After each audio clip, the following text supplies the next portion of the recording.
permet d'avoir un regard sur l'évolution du paysage médiatique algérien depuis octobre 88, où on a eu une ouverture au niveau des médias, un nouveau code de l'information qui a permis à des médias indépendants d'exister en dehors de ce qui était la presse officielle du parti unique jusque-là.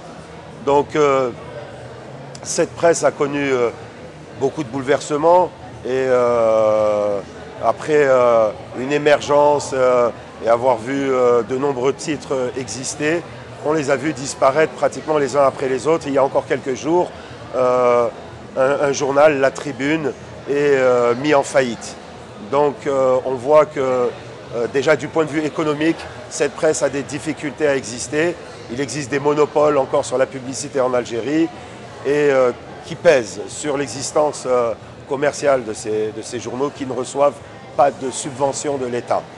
Donc deuxième enjeu pour cette presse, elle a dû affronter à la fois le terrorisme islamiste. Dans les années 90, de nombreux journalistes ont été assassinés et, pour leur position anti-intégriste, pour la défense de la République, de la démocratie, de l'État de droit.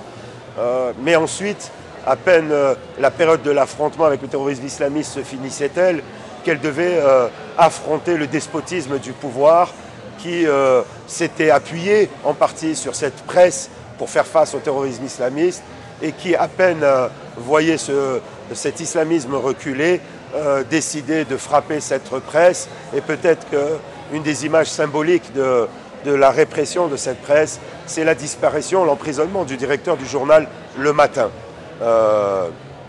Donc on voit que cette presse a connu comme ça d'abord des moments d'affrontement, des difficultés commerciales, affrontement avec l'islamisme, puis avec le pouvoir.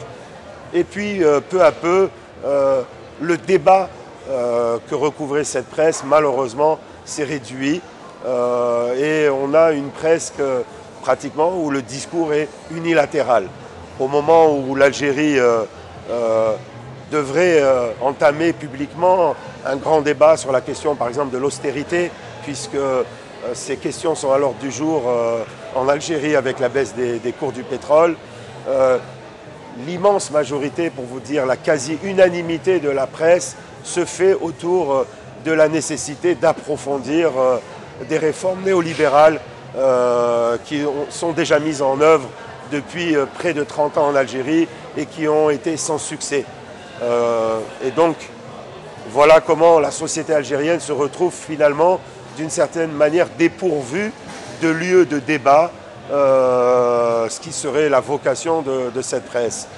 Alors, autre aspect qu'il faut peut-être évoquer à propos de l'évolution des médias en Algérie, c'est l'émergence d'une presse, d'une télévision privée, de la télévision privée, au pluriel en vérité, les chaînes de télévision privées qui se sont multipliées, qui offrent des espaces de débat nouveaux, mais un petit peu dans la même perspective qui est celle de la presse écrite jusque-là.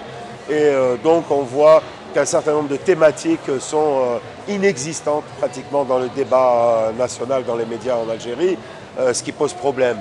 Alors c'est par d'autres voies, par d'autres moyens, en Algérie comme ailleurs, qu'on essaye de trouver de nouveaux espaces médiatiques, et c'est les réseaux sociaux, Internet, qui là aussi permettent de mener un certain nombre de débats et de faire connaître un certain nombre de luttes qui ne sont pas connues par ailleurs par les médias classiques.